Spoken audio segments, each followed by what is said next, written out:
اعوذ باللہ من الشیطان الرجیم بسم اللہ الرحمن الرحیم صلی اللہ علی نبی الامی الکریم وعلی آلہ و اصحابہ وبارک وسلم۔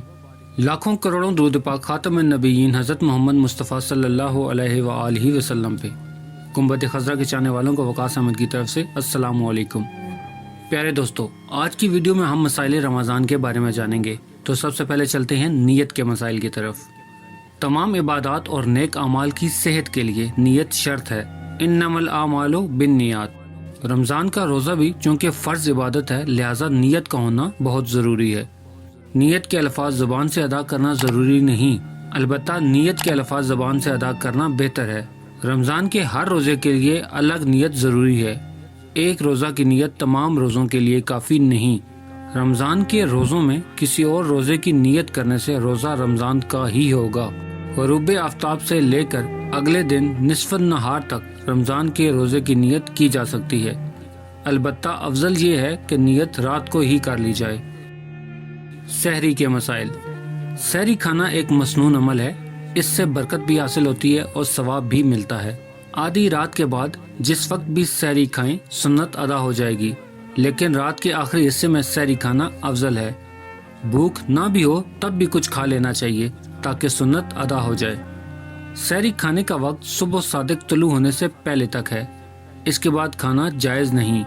بعض لوگ فجر کی اذان تک سحری کھاتے رہتے ہیں، یہ سراسر غلط ہے، کیونکہ فجر کی اذان صبح صادق کے طلوع ہونے کے بعد ہوتی ہے۔ ایسی صورت میں روزہ نہیں ہوگا۔ اگر سحری کھانے کے لیے آنکھ نہیں کھلی تب بھی روزہ رکھنا ضروری ہے، بغیر سحری کے بھی روزہ ہو جاتا ہے۔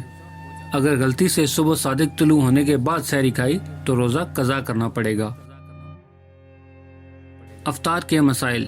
سورج غروب ہو جانے کا یقین ہو جائے تو جلدی روزہ افطار کرنا سنت ہے، اور افطار میں تاخیر کرنا خلاف سنت اور مکروہ عمل ہے۔ اگر بادل موجود ہوں، مطلع صاف نہ ہو تو احتیاطاً 2-4 منٹ انتظار کر لینا بہتر ہے۔ جب تک سورج غروب ہونے کا یقین نہ ہو جائے روزہ افطار نہ کیا جائے۔ کھجور اور چھوہارے سے روزہ افطار کرنا افضل ہے۔ اگر یہ نہ ہو تو پانی سے افطار کریں، اور کسی دوسری چیز سے بھی روزہ افطار کرنے میں کوئی حرج نہیں۔ غروب آفتاب سمجھ کر اگر کسی نے روزہ افطار کر لیا حالانکہ سورج ابھی غروب نہیں ہوا تھا تو اس روزہ کی قضا کرنا ہوگی۔ مفسدات صوم۔ درج ذیل صورتوں میں روزہ ٹوٹ جاتا ہے اور قضا کے ساتھ کفارہ بھی لازم آتا ہے۔ رمضان کے روزے کی حالت میں جان بوجھ کر کھانے پینے اور بیوی سے ہم بستری کرنے سے روزہ ٹوٹ جاتا ہے، اور قضا کے ساتھ کفارہ بھی لازم آتا ہے۔ کفارے کی 3 صورتیں ہیں۔ ایک غلام آزاد کیا جائے۔ 2، اگر غلام آزاد کرنے کی طاقت نہ ہو یا غلام میسر نہ ہو تو 60 مسلسل روزے رکھے جائیں۔ 3، اگر 60 مسلسل روزے رکھنے کی طاقت نہ ہو تو 60 مسکینوں کو 2 وقت پیٹ بھر کے کھانا کھلایا جائے۔ درج ذیل صورتوں میں روزہ ٹوٹ جاتا ہے اور صرف قضا لازم آتی ہے، یعنی روزے کے بدلے صرف ایک روزہ رکھنا پڑتا ہے۔ جان بوجھ کر منہ بھر کے کیا کرنا، غروب آفتاب سمجھ کے روزہ افطار کر لینا حالانکہ سورج ابھی غروب نہ ہوا ہو۔ صبح صادق طلوع ہونے کے بعد یہ سمجھ کے سحری کھانا کہ ابھی صبح صادق طلوع نہیں ہوئی۔ کسی ایسی چیز کو کھا لینا جو عام طور پہ نہیں کھائی جاتی، مثلا لکڑی، پتھر وغیرہ۔ بھول کر کھا یا پی لیا اور یہ سمجھا کہ اس سے روزہ ٹوٹ گیا ہے، پھر جان بوجھ کے کھا پی لیا۔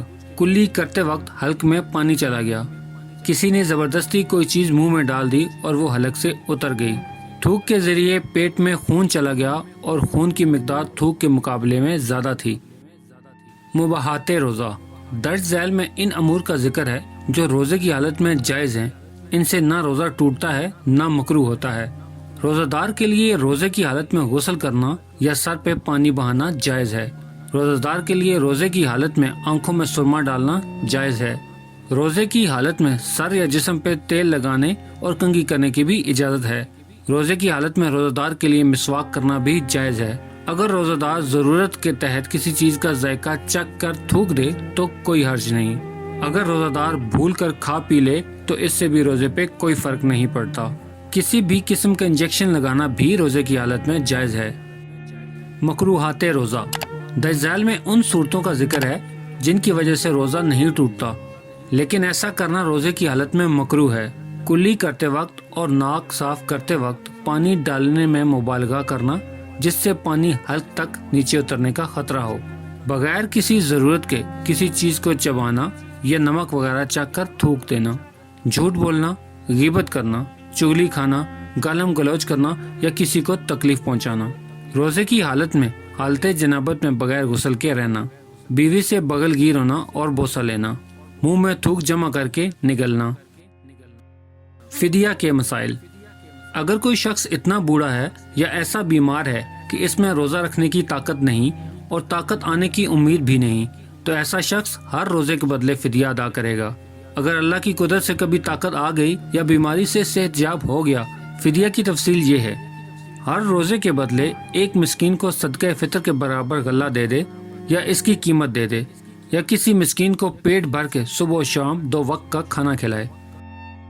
روزہ چھوٹنے کے مسائل۔ اگر کوئی شخص ایسا بیمار ہے جس میں روزہ رکھنے کی طاقت نہیں یا روزہ رکھنے کی وجہ سے بیماری بڑھ جانے کا خدشہ ہو اور مریض کی جان جانے کا خطرہ ہو، تو ایسا شخص بھی روزہ نہ رکھے، بعد میں رکھ لے جب ٹھیک ہو جائے۔ شرعی سفر میں روزہ چھوڑنے کی رخصت ہے، لیکن اگر سفر میں روزہ رکھنے سے تکلیف نہ ہوتی ہو اور روزہ رکھنا افضل ہے۔ حاملہ یا دودھ پلانے والی عورت کو روزہ رکھنے کی وجہ سے اپنی جان یا بچے کی جان کا خطرہ ہو تو روزہ نہ رکھے بلکہ بعد میں رکھ لے۔ اگر کوئی شخص اتنا بوڑھا ہے کہ اس میں روزہ رکھنے کی طاقت نہیں اور طاقت آنے کی امید بھی نہیں، تو ایسا شخص روزہ بھی نہ رکھے اور ہر روزے کے بدلے فدیہ ادا کرے۔ حیض اور نفاس کے ایام میں عورت کے لیے روزہ رکھنا جائز نہیں، جب پاک ہو جائے تو قضا رکھ لے۔ پیارے دوستو، میں امید کرتا ہوں کہ اس ویڈیو نے آپ کو رمضان کے مسائل سمجھنے میں آسانی پیدا کی ہوگی۔ اللہ پاک ہم سب کو رمضان کے روزے رکھنے اور اس میں عبادات کرنے کی توفیق عطا فرمائے۔ میں امید کرتا ہوں کہ آپ کو یہ ویڈیو پسند آئی ہوگی تو اسے لائک کر دیں، اور مزید اس طرح کی ویڈیوز کو دیکھنے کے لیے میرے چینل کو سبسکرائب کرنا ہرگز مت بھولیں۔ بیل کا بٹن بھی دبا دیں تاکہ آپ کو نئی آنے والی ویڈیوز کا نوٹیفیکیشن مل سکے۔ ملتے ہیں ایک نئی ویڈیو کے ساتھ، تب تک کے لیے اپنا خیال رکھیے گا۔ اللہ رب العزت آپ کو آسانیاں دے اور آسانیاں ماننے کا شرف عطا کرے۔ اللہ حافظ۔